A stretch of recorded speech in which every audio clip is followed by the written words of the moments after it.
Berjumpa lagi dalam pembelajaran agama dengan Pak Gus, ya. Setelah kita mempelajari pelajaran yang pertama di kelas 7 ini, aku citra Allah yang unik. Sekarang kita masuk pada pelajaran yang kedua, tugasku sebagai citra Allah. Kalian bisa melihat tayangan-tayangan ini, gambar, ada aneka profesi, ada olahragawan, ada tentara. Apa ini hubungan foto-foto ini dengan judul kita? Foto-foto ini dimaksudkan Pak Gus mau mengantar kita kepada suatu tugas. Apapun profesinya mempunyai tugas. Bukan sekedar tugas dari atasan atau tugas dari diri sendiri, tetapi ini tugas sebagai citra Allah. Nanti kita dalami dalam waktu penjelasan bersama Pak Gus, ya. Oke, kita awali anak-anak kegiatan ini dengan doa. Dalam nama Bapa dan Putra dan Roh Kudus. Amin. Allah Bapa di surga, puji dan syukur kehadirat-Mu kami panjatkan atas segala anugerah kehidupan yang telah Kau berikan kepada kami. Engkau telah mempercayakan alam semesta beserta isinya untuk dikelola oleh manusia. Bantulah kami untuk memiliki rasa tanggung jawab terhadap apa yang telah Kau percayakan kepada kami, khususnya dalam menjaga dan mengelola alam ciptaan-Mu. Tuhan, hadirlah di tengah kami, biarlah Roh Kudus-Mu membimbing pikiran, perkataan, dan perbuatan kami, sehingga kami dapat menjalani hidup kami, serta menghayati iman kami dalam bimbingan-Mu. Sebentar lagi kami akan belajar, ya Tuhan, biarlah rahmat-Mu senantiasa menyertai kami. Kemuliaan kepada Bapa dan Putra dan Roh Kudus, seperti pada permulaan, sekarang, selalu, dan sepanjang segala abad. Amin. Dalam nama Bapa dan Putra dan Roh Kudus. Amin. Mari kita lanjutkan. Anak-anak, kompetensi dasarnya masih sama, ya. Memahami keunikan diri sebagai citra Allah. Karena bab 1 ini yang kita pelajari memang manusia citra Allah. Dari pembelajaran ini nanti diharapkan oleh Pak Gus, kalian mampu memberikan pengertian tentang tugas sebagai citra Allah. Kemarin pada pelajaran 1 sudah disinggung, tetapi apakah masih diingat ataukah sudah lupa? Nanti kita ingatkan lagi, ya. Yang kedua, nanti Pak Gus ingin kalian memiliki kemampuan untuk mengambil intisari dari kitab Kejadian bab 1 ayat 26 sampai 30. Dan kalian juga diharapkan mampu memberikan alasan kenapa atau mengapa Allah menugasi manusia. Berikutnya, menjelaskan, kalian diharapkan mampu menjelaskan apa sih yang dibutuhkan manusia atau persiapan apa yang dilakukan agar manusia bisa melaksanakan tugas dari Allah. Kalau dari Bapak Ibu Guru aja kalian sungguh-sungguh, apalagi kita melaksanakan tugas dari Allah, Sang Pencipta.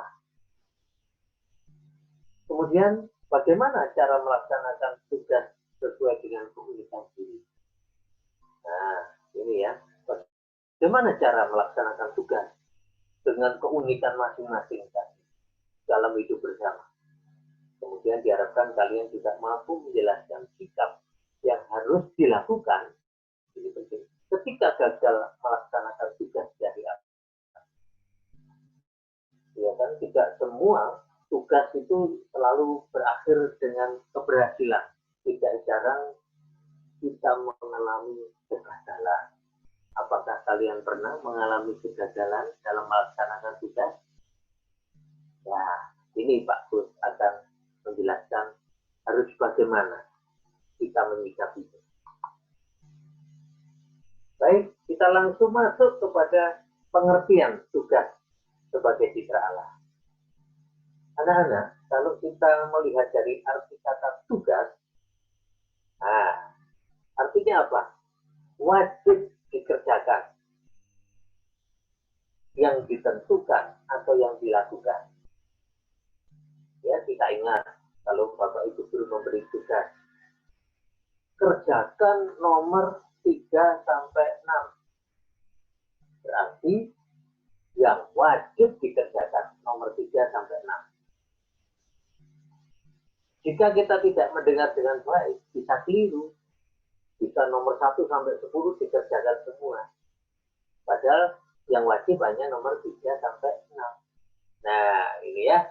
Jadi kata tugas itu artinya wajib dikerjakan atau yang ditentukan untuk dilakukan.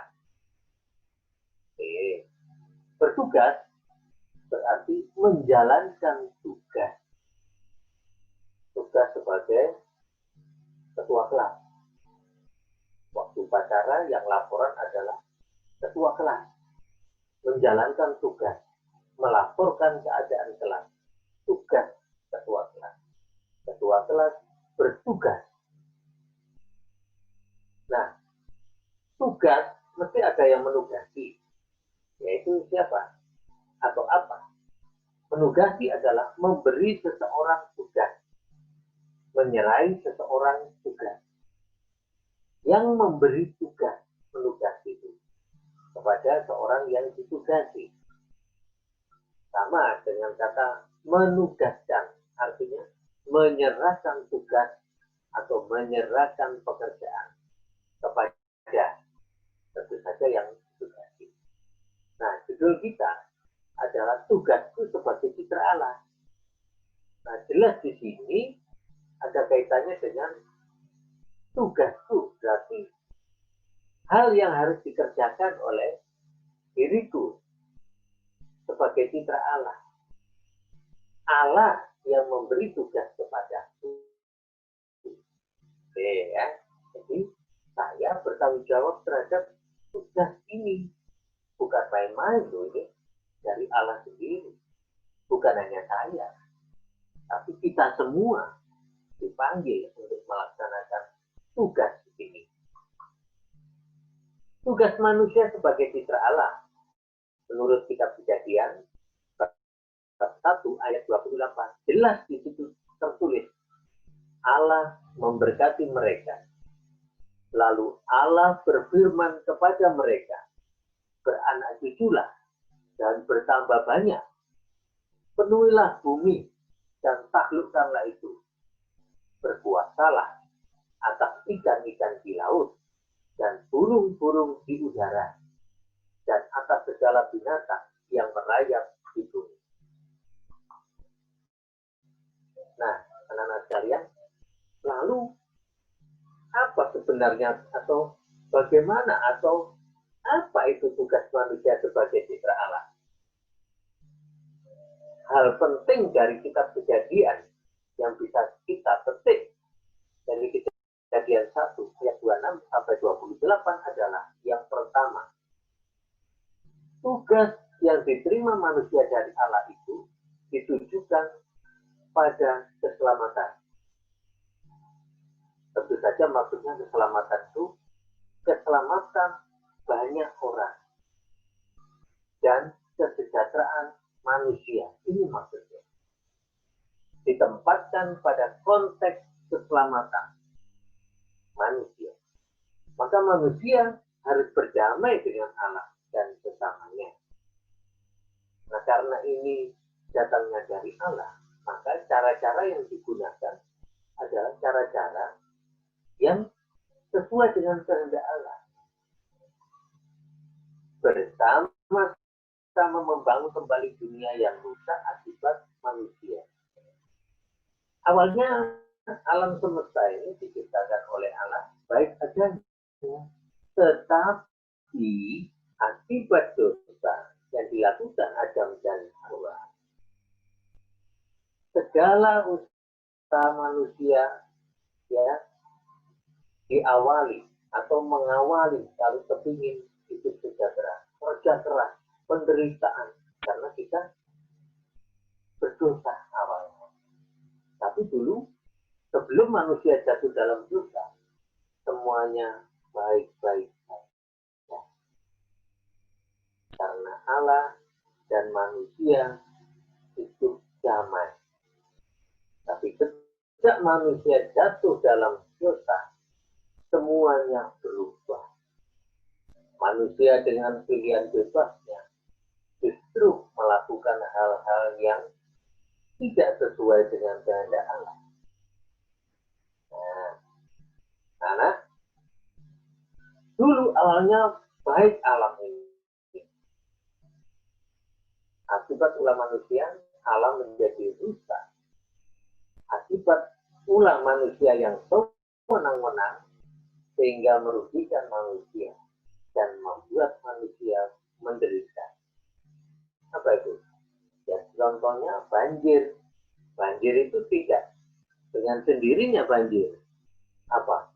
Tetapi dari proses awalnya, ternyata di daerah pegunungan, hutan-hutan yang di atas untuk penyangga air, pohon-pohon ditebangi, akhirnya gunung tidak mampu menahan air yang mestinya bisa ditahan oleh pohon-pohon yang besar itu. Karena tidak mampu, akhirnya terjadilah tanah longsor, banjir di mana-mana. Dan siapa yang menderita? Manusia sendiri. Bukan hanya manusia, makhluk ciptaan Allah yang lain juga rusak, hancur.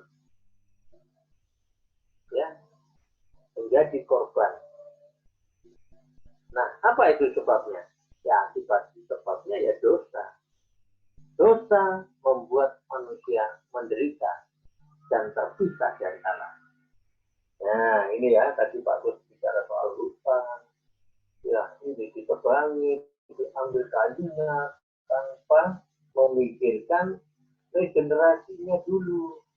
Asal ditebang, yang penting mendapat keuntungan banyak, lalu apa yang terjadi?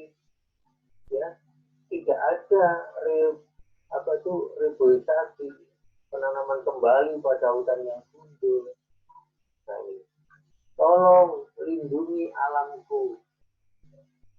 Sebenarnya gambar ini mengungkapkan manusia peduli sama aku. Kalau pohon-pohon itu mau atau bisa berbicara, tolong, minta tolong. Banyak dampak yang ditimbulkan ketika pohon-pohon ditebang.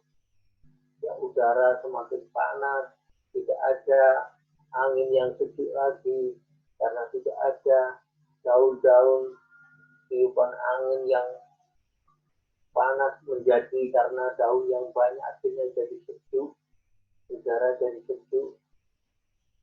Nah, sekarang kita bisa menikmati udara sejuk karena AC. Itu bukan alam, itu buatan manusia. Nah, yang berikut ini, gambar ketiga ini, bagaimana tumpukan sampah ya menutup aliran air sungai. Sehingga aliran air sungai menjadi mandek, terhenti. Karena sekian banyak tumpukan sampah di sungai. Alam menjadi rusak karena manusia malas, manusia sewenang-wenang memperlakukan alam. Nah, berikutnya, mengapa Allah menugasi manusia? Kok bukan ciptaan yang lain? Kita ingat, yang pertama, manusia adalah citra Allah, bukan yang lainnya. Sebagai citra Allah, manusia diberi karunia, akal budi, hati nurani, dan kebebasan. Makhluk ciptaan lain tidak punya. Dan tidak seperti gambaran Allah. Kalau manusia memang diciptakan segambar dengan Allah. Manusia dengan akal budinya mampu membuat apa saja. Ya, mulai dari komputer sampai robot sampai mobil-mobil yang canggih-canggih itu buatan manusia. Bahkan kalau manusia itu akal budinya berjalan dengan baik sesuai kehendak Allah, sebenarnya apa yang diciptakan oleh manusia itu untuk kesejahteraan manusia itu sendiri. Tapi juga sering kita lihat manusia dengan kecanggihan dan kepandaiannya tidak jarang justru membuat hal-hal yang tidak baik, merugikan orang lain. Nah, ini yang tidak sesuai dengan kehendak Allah.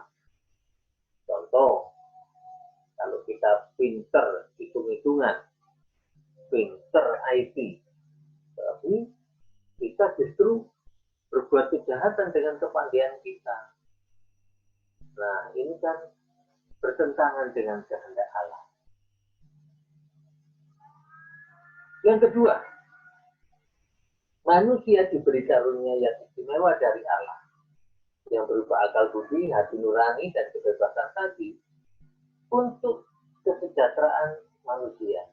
Sebenarnya Allah yang telah memberikan berbagai macam karunia kepada manusia bukan untuk Allah, tapi justru untuk keselamatan dan kesejahteraan manusia.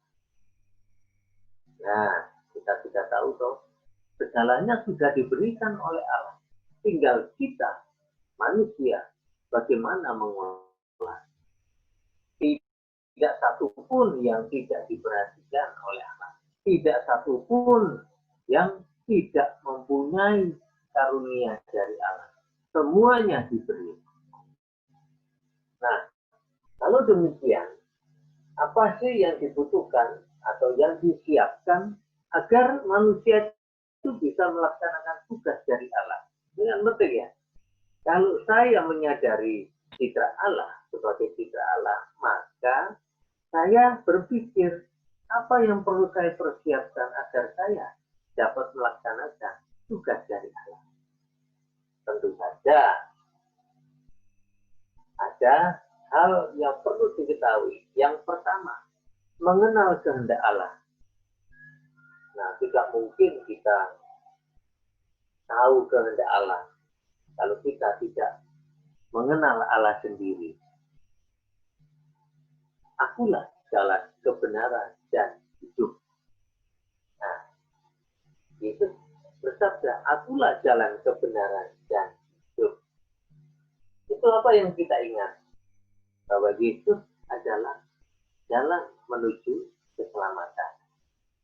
Nah, sebenarnya tugas dari Allah untuk manusia adalah membangun kerajaan Allah, mewartakan kerajaan Allah. Artinya Allah meraja dalam kehidupan manusia. Oleh karena itu, segala tindak tanduk tingkah laku kita mencerminkan kehadiran Allah. Nah, yang nomor satu ini mengenal kehendak Allah tidak berarti demikian. Apa yang kita lakukan itu seturut kehendak Allah, bukan menurut ego kita, bukan menurut keinginan kita, bukan juga menurut kesenangan kita. Ya. Yang kedua, selalu berrelasi dengan Allah dengan cara baca kitab suci, hidup doa yang teratur, dan berbuat baik terhadap sesama. Berelasi, cara berelasi dengan Allah bagaimana? Ya berdoa tadi, sering mawas diri, sering refleksi, sehingga kita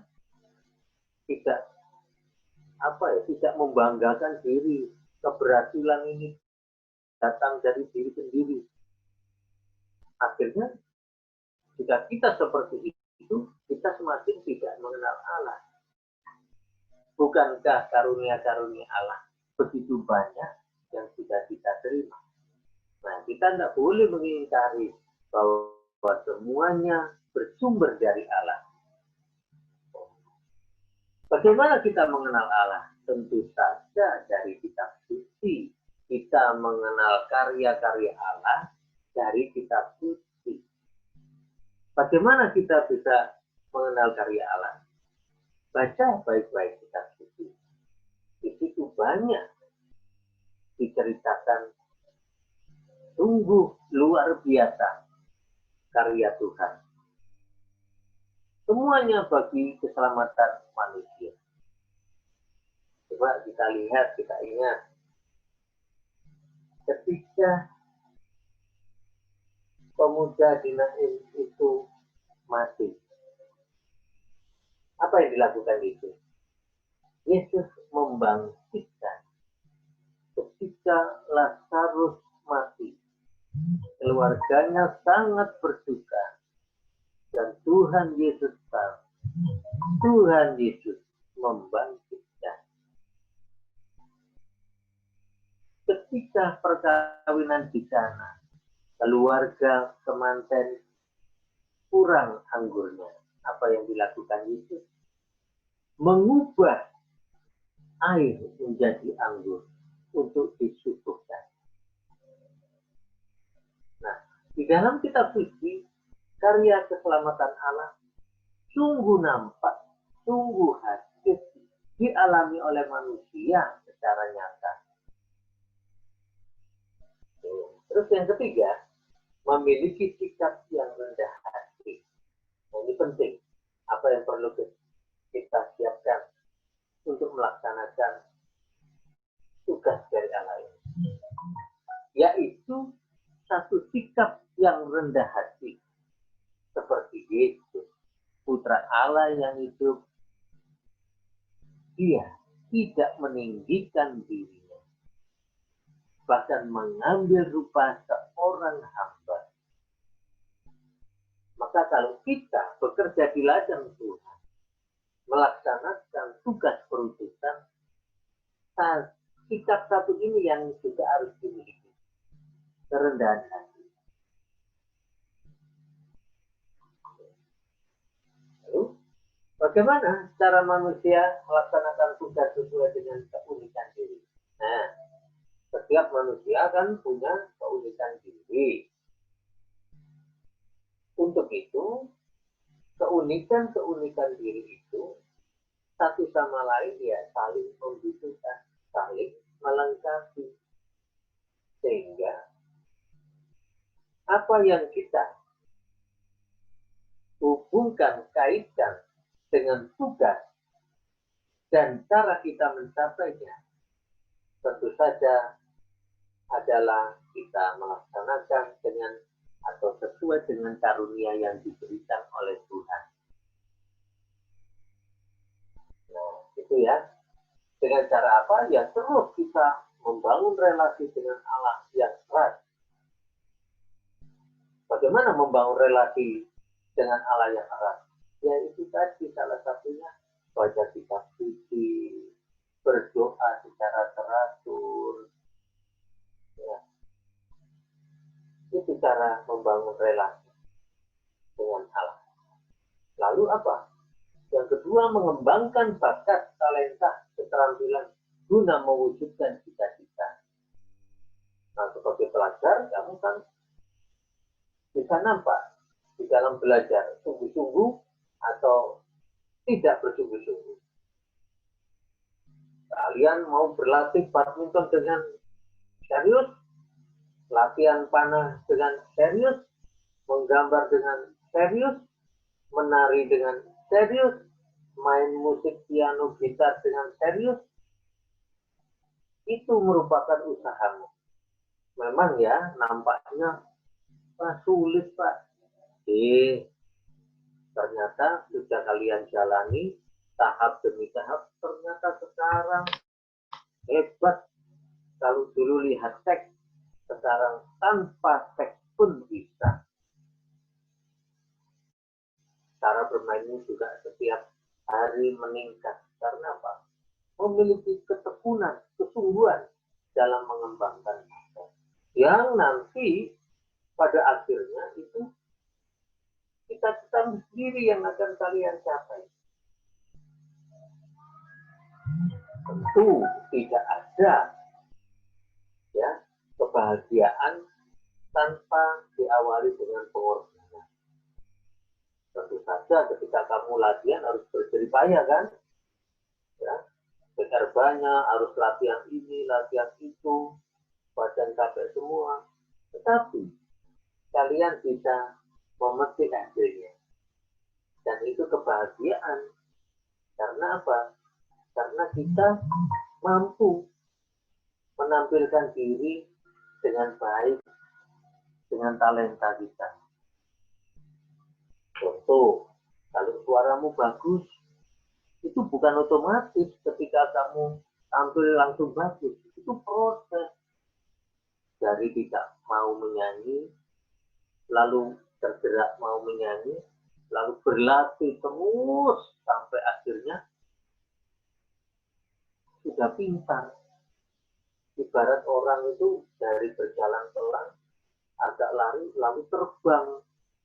Luar biasa kan? Menggapai cita-cita. Cita-cita, kalau kita sadari nanti anak-anak, bukan sekedar cita-cita kita sendiri, tetapi justru cita-cita Allah yang ada di dalam dirimu. Dan Allah itu mempercayakan dirimu untuk melaksanakan tugasnya. Di sini maksudnya adalah Allah. Yang ketiga, menjalin kerjasama dengan sesama demi terwujudnya kerajaan Allah, yaitu dunia yang penuh kasih, damai, dan sejahtera. Nah, kita tidak bisa anak-anak bekerja sendiri, tapi kita bekerja sama. Lalu di kelas 7A ini ada 35 anak, ya kita harus saling bekerja sama. Kalau dalam satu keluarga ada 6 orang, ya 6 orang itu harus bekerja sama. Tidak ada yang menang-menangan sendiri atau egonya sendiri. Itu tidak sesuai dengan kehendak Allah. Bagaimana kalau kita ingin merindukan dunia yang penuh kasih? Kalau dengan 2-3 orang aja kita selalu konflik, tidak damai, bertengkar terus, tanpa mau saling belajar menghargai satu sama lain. Nah, bagaimana kita bisa hidup sejahtera dan tenang kalau sikap orang-orang tertentu tidak mencerminkan kebaikan Allah? Banyak di kelas itu sering kehilangan, di kelas itu banyak yang tidak melaksanakan tugas atau mengerjakan PR seenaknya. Nah, ini slide berikutnya. Cinta alam memenuhi kebutuhan manusia. Maksudnya apa? Kalau kita mencintai alam, maka alam akan memenuhi kebutuhan manusia. Tapi sebaliknya, bila manusia tidak peduli terhadap alam, jangan harap alam menyediakan kebutuhan manusia. Manusia sangat tergantung dengan alam, tapi juga alam juga tergantung kepada manusia. Nah, berikutnya bagaimana cara melaksanakan tugas dari alam? Ya, kita tadi perlu mempersiapkan diri, relasi dengan sesama. Oke. Nah, yang keenam, sikap yang harus dilakukan ketika gagal melaksanakan tugas dari alam. Apabila kita diberi kepercayaan kepada atau dari seseorang, apa yang bisa kita lakukan dalam melaksanakan tugas itu? Tidak selalu berhasil. Kadang-kadang kita juga pernah mengalami kegagalan. Jika itu terjadi, apa yang harus kita lakukan? Satu, bersikap rendah hati berani mengakui kegagalan, dan bangkit lagi untuk kembali menyelesaikan tugas dengan lebih bertanggung jawab. Nah, gitu ya. Jadi sikap kerendahan hati ini dibutuhkan agar kita ketika gagal bisa bangkit lagi. Yang kedua, berpikir positif, mau memperbaiki diri dengan cara-cara yang baik. Ya. Berpikir positif itu merupakan cara kita bangkit dari kegagalan. Yang ketiga, menyatukan segala daya upaya kepada Tuhan Yesus dan selalu memohon rahmat-Nya agar bisa menyelesaikan tugas yang diberikan kepada kita. Oke, jelas ya. Jadi ibarat kita susah-susah bekerja, kita tetap mempersembahkan semua itu di dalam tangan kaki Tuhan Yesus. Sambil terus berdoa untuk menyelesaikan tugas yang diberikan kepada kita.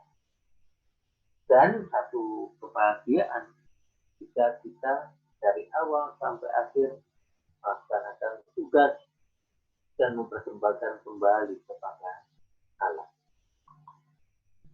Nah, ini. Alam semesta diserahkan kepada manusia untuk diolah dan dimanfaatkan bagi kesejahteraan manusia. Oke, ya. Jadi anak-anak, alam semesta ini merupakan tanda kasih Tuhan kepada manusia.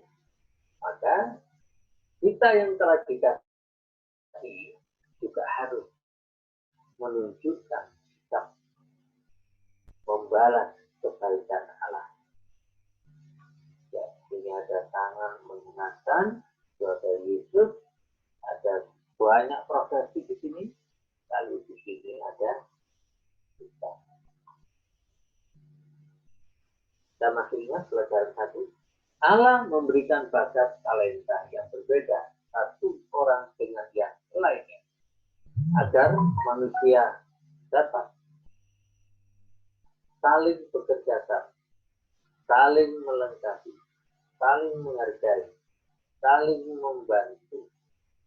Itulah yang dikehendaki Allah kepada manusia sebagai citranya. Nah, tanpa terasa kita sudah sampai di ujung selesai pelajaran 2. Pak Kus memberi penugasan.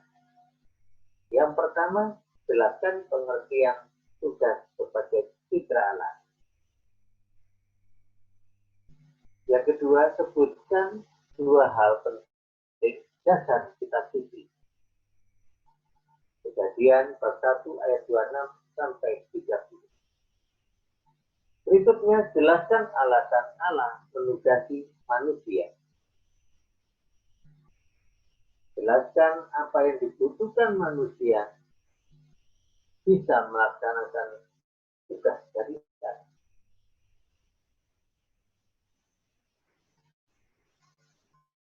Berikutnya, apa sih yang dibutuhkan manusia untuk hidup, untuk bisa melaksanakan tugas dari Allah? Apa yang dibutuhkan? Jelaskan bagaimana cara melaksanakan tugas sesuai dengan keunikan diri. Ya. Jelaskan sikap yang harus dilakukan ketika gagal dalam melaksanakan tugas dari Allah. Anak-anak, satu pelajaran sudah habis.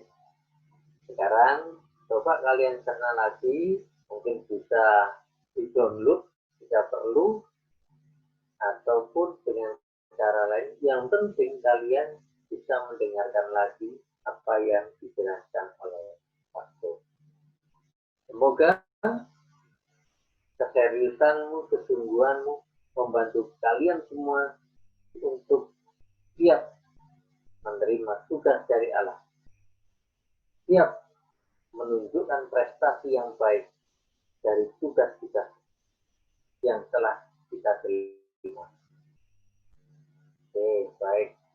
akhiri ya, anak-anak, pertemuan kita. Jika ada pertanyaan ya bisa langsung tanya kepada Pak Gus melalui WA. Dan jangan lupa di kolom komentar kalian boleh menuliskan ya sedikit simpulan tentang materi hari ini. Mari kita bersiap doa untuk menutup pertemuan kita hari ini. Dalam nama Bapa, Putra, dan Roh Kudus. Amin. Allah Bapa yang Maha Kasih, kami sungguh-sungguh bersyukur punya Yesus yang selalu membimbing kami. Dengan Roh Kudusnya kami boleh menjalani hari-hari hidup dengan kebenaran, dengan penuh kasih. Maka ya Tuhan, bantulah kami untuk selalu bertumbuh dan berkembang, agar kami mampu menjalani atau melaksanakan tugas sebagai Kristen. Tuhan, berilah kami rahmat kemampuan untuk dapat mewujudkan impian-impian-Mu yang telah Kau tanamkan di hati nurani kami. Akhirnya, ya Tuhan, segala usaha dan persembahan ini kami serahkan ke dalam tangan-Mu karena Engkaulah Tuhan Juru Selamat kami. Amin. Dalam nama Bapa dan Putra dan Roh Kudus. Amin.